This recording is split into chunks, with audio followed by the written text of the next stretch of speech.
AutoCAD 2022-এ কীভাবে page set up করবেন সেটা আজকে দেখাবো। সর্বপ্রথম অটোক্যাড সফটওয়্যারে ডাবল ক্লিক করে ওপেন করবেন। ওপেন করার পর আমাদের এরকম একটা ইন্টারফেস শো করবে। আমরা কিবোর্ড থেকে পেজ সেট আপটা দেখাবো। ইউএন কি প্রেস করবেন, ইউএন লেখে এন্টার। ইউএনটা হলো ইউনিটস, এন্টার দিবেন। আপনার টাইপ থেকে এখানে যে ইন্টারফেসটা দেখতে পাচ্ছেন, টাইপ থেকে আর্কিটেকচারাল, প্রিসিশন থেকে 0 ফিট 0 ইঞ্চি। অবশ্যই এখানে যদি আপনি ফিট রাখতেছেন, ফিট অথবা ইঞ্চি দুটার ভিতরে যে কোনো একটা রাখবেন। আমরা ইঞ্চি রাখবো। ইন্টারন্যাশনাল টাইপ থেকে আমরা দেব degree, minute, second. Just okay দিবেন। নাম্বার 2 ডি লেখে এন্টার।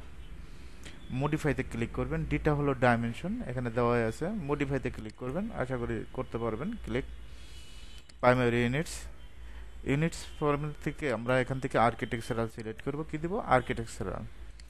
0 প্রিসিশন থেকে 0 ফিট 0 ইঞ্চি। তারপর টেক্সটে যাব। টেক্সট থেকে টেক্সট হাইটটা 6 ইঞ্চি হবে। ইঞ্চি দিতে হবে না, ইঞ্চি অটোমেটিকভাবে নিয়ে নেবে।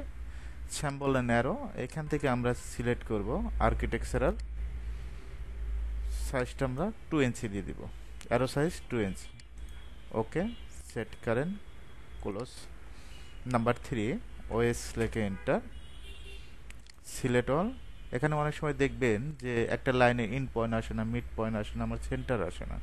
আমরা সবগুলো সিলেক্ট অল করে দিব। অবজেক্ট স্ন্যাপ, ওকে। অটোক্যাডের ডিরেকশন দুইটা, একটা এক্স ডিরেকশন, একটা ওয়াই ডিরেকশন।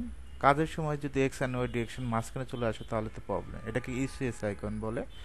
তো কিবোর্ডটাকে প্রেস করবেন, UCS ICON, UCS icon. Enter, no লেখে এন্টার। পেজ সেটআপ শেষ। এখন আমাদের কি কাজটা করতে হবে? লাইন নেব, এল লেখে এন্টার। ফার্স্ট পয়েন্ট লাইনটা স্ট্রেট করার জন্য F8 দিতে হবে। এদিক থেকে আমরা লাইন নেব 20 ফিট। মাউসের স্কেল বারটা ঘুরাবেন, ডাইমেনশন চেক দিবেন। জাস্ট এই লাইনের মাঝখানে ক্লিক করলেই হবে। 20 ফিট হয়ে গেছে। এখন যদি আমরা 3 ফিটের একটা লাইন নেই, এই যে লাইনে ক্লিক করবেন, এখান থেকে 3 ফিট। ডাইমেনশন চেক দেওয়ার জন্য DLI লেখে enter. First point, second point. এখন আমরা ফাইলটা সেভ দেব। কিভাবে সেভ দেব? কিবোর্ড শর্টকাটের মাধ্যমে Ctrl+S, ডেস্কটপ।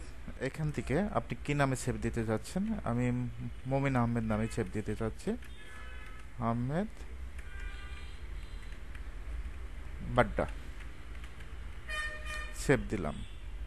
অলরেডি সেভ হয়ে গেছে। দেখবেন যে এখানে দেখবেন যে মমিন আহমেদ বাড্ডা নামে অলরেডি DWG ফাইল সেভ হয়েছে।